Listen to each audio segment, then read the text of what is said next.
Les vraies voix Sud Radio, 17h-20h, Philippe David, Cécile de Ménibus.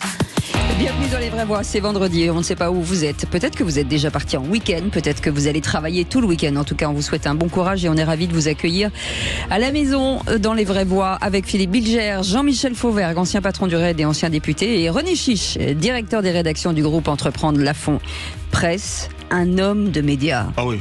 Z-Man.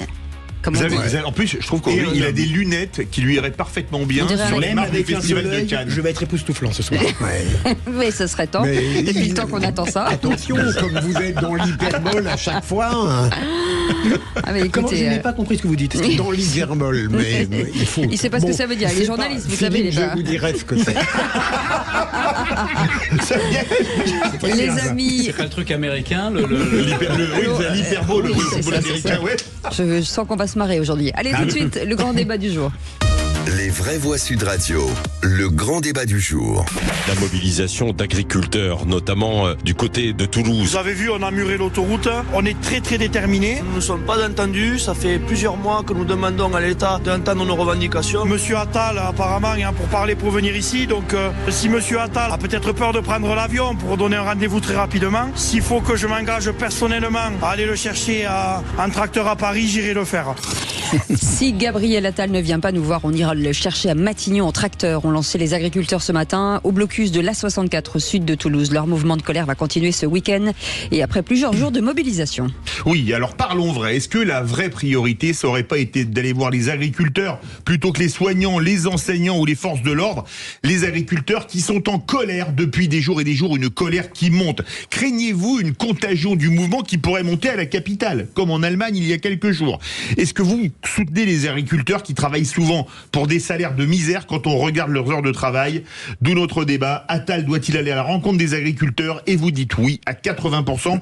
Vous voulez réagir? Le 0826 300 300. Et ces agriculteurs qui attendent, Philippe Bilger, des mesures de l'État et surtout la venue du président du Premier ministre surtout. Oui, alors je ne suis pas totalement d'accord avec ce que laissait entendre votre début d'intervention, Philippe. Vous sembliez presque reprocher au Premier ministre d'avoir vu en priorité d'autres catégories. Il les a vues. Une question. Oui, question, mais orientée. Il les a vues et il avait totalement raison. Et il doit voir les agriculteurs. C'est mon procès. Non, j'ai la police et l'avocat général qui me tombent dessus. Sérieusement, mais Cécile, il est évident que les agriculteurs, on en parlait hier, sont une profession qui est en crise, en péril, et je comprends absolument leur souci d'avoir des réponses du Premier ministre. Mais rien ne serait pire de leur part que de commencer d'emblée dans une attitude, je dirais, inutilement menaçante. Voilà ce que je veux dire. On a un Premier ministre dont on n'a pas de raison de douter de la crédibilité en dépit de ce qu'on prête comme Attal. Vous avez mangé des chocolats alcoolisés, c'est pas possible. Allez. Je prends très au sérieux la crise de l'agriculture parce que j'aime les agriculteurs. Oui, parce qu'elle date pas d'hier, Jean-Michel Fauvergue. Qui les aime pas, les agriculteurs? Tout le monde les aime et tout le monde les a fréquentés. Certains les aiment pas, les traitent de pollueurs, etc. Oui, là, on parle des écolos. On les aimait beaucoup pendant le Covid. Oui, bien sûr. Je pense que une immense majorité de la population aime ces agriculteurs, aime ces paysans. Et bien sûr qu'il faut que le Premier ministre aille les voir et il va aller les voir. Moi, je prends le pari, évidemment, qu'il va aller les voir. Alors, est-ce qu'il devait aller les voir avant les autres? Et tout le monde est en colère dans ce pays, donc c'est difficile de faire un échelonnage des colères. Alors, je pense sauf que 3 jours de mobilisation sans réponse, c'est dur. Oui. Je pense qu'ils ont discuté avec le ministre, mais ils veulent évidemment discuter avec ce nouveau et jeune Premier ministre, et ils ont raison. Il faut que Gabriel Attal y aille, et il va y aller. Vous verrez. Alors, il y a beaucoup de choses à dire là-dessus, mais je vais être assez bref. il a quand même rencontré des agriculteurs dans le Nord lors d'une de ses premières visites. Il a aussi rencontré un agriculteur avec qui il avait eu un dialogue assez intéressant à Caen, où il parlait justement, etc. Oui, sur le marché. Alors, moi je suis d'accord avec Philippe et Jean-Michel, qui rencontrent les agriculteurs en 3e ou 4e position, c'est quand même pas le plus important. Parce que je comprends bien sûr, comme beaucoup de gens, ce qu'on peut appeler la révolte des agriculteurs, et même la crise existentielle. Jacquerie qui oui, trouve, exactement. Vous savez que même, ça peut être dangereux. Voilà, vous savez qu'aux Pays-Bas, par exemple, la jacquerie est montée jusqu'à un mouvement. Absolument. Qui s'appelle l'agriculteur citoyen, qui a gagné des élections provinciales. En Allemagne aussi, c'est monté à Berlin. Donc attention quand même au gouvernement, il va les rencontrer. Marc Fesneau d'ailleurs a rencontré, je crois, la direction de la FNSEA. Et dernière chose, je ne veux pas être trop long, c'est que le gouvernement a quand même mis en chantier déjà un plan. Déjà, il y a un budget de 4 milliards d'euros pour l'agriculture. C'est quand même un budget historique. Et ensuite, il y a ce qu'a annoncé Marc Fesneau, voilà, exactement. Et il y a aussi si je me trompe pas, je crois qu'il y a un projet de loi pour, vous savez, pas la succession, le renouvellement des agriculteurs. La reprise des exploitations. De 2,5 milliards, etc. Exactement. Donc il y a quand même des choses qui sont mises sur la table. Oui. Donc on ne peut pas dire que le gouvernement, pour l'instant, ne fait rien. Il faut vite passer de Fesneau à Attal. Parce que Fesneau... Non, mais bien sûr, mais je pense qu'Gabriel Attal, bien sûr, est suffisamment fin et intelligent comme politique. Il va les recevoir, c'est évident. Ou alors il va aller à leur rencontre, c'est évident aussi. Jean-Michel Fauvergue, avant de passer à Jean-François qui nous appelle. Oui, on comparait avec les Pays-Bas et l'Allemagne. Il y a une grosse différence quand même avec les pays et l'Allemagne et les agriculteurs de ces pays-là. C'est que les agriculteurs ont été pris en compte dès le premier quinquennat d'Emmanuel Macron avec la loi Egalim 1, la loi Egalim 2. On a un problème de mise en place de cette loi d'ailleurs. Quelques années après, on a un problème de mise en place. Et donc ça c'est quelque chose d'important. De plus, les agriculteurs français sont un des premiers. La France est un des premiers contributeurs de la PAC, mais ce sont des premiers bénéficiaires de cette PAC aussi. Donc il y a des choses qui sont faites. Alors sur la manière de faire les choses, je crois que au niveau politique, les choses sont en train de changer. Je pense que il est nécessaire que le Premier ministre, maintenant, aille sur tous les fronts et ensuite délivre les dossiers à ses ministres, plutôt que de laisser les ministres faire le contraire. Je pense que c'est ça qui est réclamé par les uns et par les autres, en termes de représentativité. On va poser la question à Jean-François qui est avec nous, au 0826 300 300. Jean-François, c'est un sujet que vous connaissez bien, forcément, l'agriculture. Plutôt même, je dirais, je ne vais pas dire que j'excelle dans tous les dossiers de l'agriculture, mais il y en a beaucoup où je connais à fond, quoi. Parce que vous êtes agriculteur. Oui, parce que c'est pour ça. Parce que je suis agriculteur, parce que je le vis tous les jours, parce que je suis fils d'agriculteur, petit-fils d'agriculteur, arrière-petit-fils d'agriculteur. Vous voyez, dans ma famille, on peut monter la 6e, 7e génération de une dynastie. Donc, Jean-François, justement, pour ceux qui nous écoutent, est-ce qu'on peut revenir sur les 5 grosses demandes, mesures que vous demandez à mettre en place? Alors, si vous voulez, déjà, il y a une première mesure, c'est qui est le point commun de tout agriculteur, c'est le GNR. C'est le GNR. Gazole non routier. Gazole. Oui. Le GNR, c'est dans le terme agricole, mais ça veut dire le gazole non routier. En fait, c'est du blanc, dans lequel on met du rouge, on met une pastille, et ça devient du rouge. Voilà. Bon, et donc, nous, agriculteurs, on consomme beaucoup de GNR. Voilà. Donc, avec un tarif, on l'a entendu tout à l'heure, qui a doublé, c'est ça. Un tarif qui a pratiquement doublé. Aujourd'hui, au mois de janvier, bien sûr, pour le plaisir, comme ça, pour le fun, pour soi-disant la cause environnementale, on l'augmente de 6 centimes. Merci, au revoir. Il y a circulé, il n'y a rien à voir. Voilà. Ça ne va plus durer. Ça va plus durer. Il faut savoir que sur un litre de gazole non routier, il y a 58% de taxes. Oui. Voilà. Le problème, c'est que s'il coûte très cher, que vous vendrez cher, bon, c'est comme ça. Mais il y a 58% de taxes. Oui. Et là, on va peut-être de nous mettre une prochaine taxe encore, une prochaine taxe européenne. Et Jean-François, si on passe... Deuxième mesure, par exemple. Deuxième mesure, il y a un problème sur l'eau. Aujourd'hui, le problème qu'on a eu en France, c'est qu'il y a beaucoup d'associations qui se sont montées, d'ONG environnementalistes, voilà, et qui ont imposé des choses franco-françaises, mais je veux dire, et qui nous ont mis à nous, donc si vous voulez, de l'eau qui est devenue très chère. Pour la cause environnementale, il nous faut de plus. Voilà. Donc aujourd'hui, ça ne peut pas durer. On ne peut pas acheter de l'eau à 500, 600, 700 euros hectare.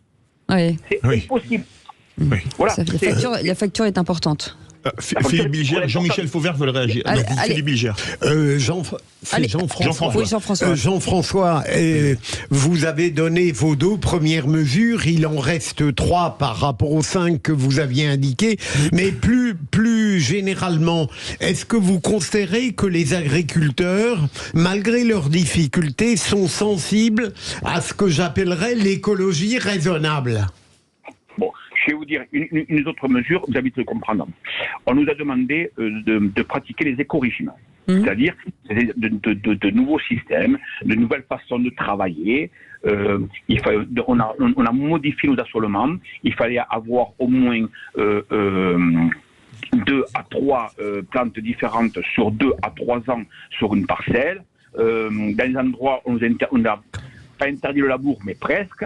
On ne peut plus labourer aux périodes où on devrait pouvoir labourer, et ainsi de suite. Bon. Donc, ce n'était pas pour gagner plus d'argent, c'était pour que l'on puisse conserver notre budget PAC. D'accord ? Très bien. Au mois de septembre, une fois de plus, merci, bonjour, il n'y a rien à voir, on nous vole 23 € hectare. Alors 23 €, peut-être que dans certaines exploitations dans le centre de la France, ça peut passer.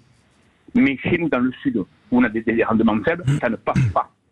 Mais le problème, c'est que même dans le nord de la France, où il y a de meilleurs rendements, il y a aussi comment dirais-je, un investissement qui est plus fort. Donc ces 23 €, ça manque à tout le monde. Moi, je vous donne un exemple très simple. Non, mais c'est juste l'accumulation des taxes, de tout ça. Ça commence à faire. L'accumulation de tout, c'est qu'aujourd'hui, ça ne passe plus. Oui, c'est ça. Jean-Michel Fauvert, Guy Chiche. Si vous êtes agriculteur et que vous nous entendez, vous pouvez nous appeler aussi, 0826 300 300, vous attend au standard. Moi, je crois qu'il y a aussi une bataille frontale aujourd'hui, et on le voit à travers les propos de Jean-François, une bataille frontale entre effectivement nos agriculteurs et ceux qui sont dans les terroirs aussi, nos chasseurs, je pense aux chasseurs aussi en particulier, et ce nouveau type d'écologie, pas pratiqué par tous, mais pratiqué par une frange radicale qui met en accusation tout le temps les agriculteurs. Donc il y a quelque chose aussi de psychologique, de les montrer du doigt, ces agriculteurs-là, qui nous font vivre et qui nous nourrissent, quoi. Oui, René Chiche. Absolument. Je voulais poser une question à Jean-François, une question un peu concrète. Jean-François, bonsoir. Lorsque vous entendez... Les miennes ne l'étaient pas. Okay. Comment je disais, les miennes ne l'étaient pas. Non, lorsque vous entendez les annonces du gouvernement, et d'ailleurs c'est en général de tous les gouvernements qui annoncent des milliards sur la table pour aider les agriculteurs, est-ce que vous, concrètement, au quotidien, vous en ressentez les effets? Ou bien ce n'est finalement mais je vais vous dire, vous donner un exemple très simple. Il y a un autre problème, c'est au niveau des éleveurs, des promesses qui ont été faites par rapport à la MHE, c'est-à-dire la maladie hémorragique. La maladie hémorragique. Bon. Depuis septembre, on leur promet des choses. Moi, je ne suis pas éleveur, mais depuis septembre, ça doit arriver. On est au mois de janvier, ils n'ont rien touché. Vous vous rendez compte des trésoreries où elles en sont? Ça, c'est terrible. Vous vous rendez compte? Non, mais ça... On leur a fait abattre des bêtes gratuitement. Ça, c'est terrible parce que c'est l'action politique qui est bloquée par l'administration, qui est bloquée par les administrations. Ça devrait arriver sur le terrain, ça, c'est incompréhensible. Ce qui est fou, c'est qu'on sent largement, et j'arrête pas de revenir sur cette information du Covid, où vous étiez essentiel, comme les commerces de proximité, et aujourd'hui, on a l'impression que vous vivez une espèce d'un manque de considération qui est terrible, en fait. Mais bien sûr que c'est terrible. Moi, je vous raconte une anecdote. Je rencontre le ministre Marc Fesneau. Oui. Un jeudi. Vous entendez ? Un jeudi. On se battait à l'époque pour les zones intermédiaires. Là, c'est pareil. Aujourd'hui, c'est des trucs qu'on aurait dû avoir entre septembre et octobre, on aurait dû savoir quelque chose. On est au mois de janvier, on ne sait toujours rien. Bon. Il me dit, comme ça, il va y avoir un premier dossier. On devait avoir 150 dossiers dans le département. Oui. On tombe à 49. Vous voyez un peu déjà le truc. Je lui dis, monsieur le ministre, il m'a dit comme ça, avant que je parle, il m'a dit, vous inquiétez pas, monsieur Lamassé. Il m'a dit, on va trouver le pognon. Il m'a dit comme ça. On va trouver le pognon. Ça, c'est le jeudi. D'accord? Je le vois en Angers. Très bien. Le lundi, on a une réunion avec lui. Il nous dit, ah, mais l'argent, il y a une enveloppe, il n'y en a plus. Il se fout de nous, quoi. Ouais. Il se fout de nous. Ouais, c'est compliqué. C'est compliqué, Philippe Bilger. Allez, bougez pas, Jean-François. Jean-François, imaginons le pire, que vous ne soyez pas entendu dans des conditions rapides. Jusqu'où seriez-vous prêt à aller? Très loin. Très loin. On ne lâchera plus. On n'a plus rien à perdre. Mettez-vous à notre place. Est-ce que quelqu'un d'entre vous, là, vit avec 336 € par mois? C'est la moyenne des salaires d'agriculteurs dans le département. Est-ce que vous vivez avec ça? Est-ce qu'aujourd'hui, en France, quelqu'un peut vivre avec ça? Non, mais c'est sûr. Question, est-ce que c'est un mouvement européen? Comprenez bien. Je vous donne un exemple très, très simple. Cet après-midi, on était sur le blocus. Il y a un petit jeune qui vient me voir. Il me dit, à savoir, j'aurais pas acheté le tracteur. Ah bon? Il me dit, ouais, j'ai acheté un tracteur. Il vient de s'installer, donc vous imaginez. J'ai bien acheté un tracteur au mois de janvier. Et il me dit, au mois de c'est un jeune céréalier, il me dit, au mois de septembre, il m'enlève 23 € l'hectare. Il me dit, oh, j'espère que mes parents, on n'est pas sûr, ils vont essayer de m'aider. Vous vous rendez compte? 3 jours après, on donne de l'argent. Mais est-ce que quelqu'un d'entre vous, pour la bonne cause environnementale, est-ce que quelqu'un d'entre vous, juste pour la bonne cause, est capable de venir en vélo tous les matins au boulot? Oui. Non, mais à un moment donné, il faut arrêter. En même temps de M. Macron, ça va trop loin. Jean-François, allez, vous restez avec nous.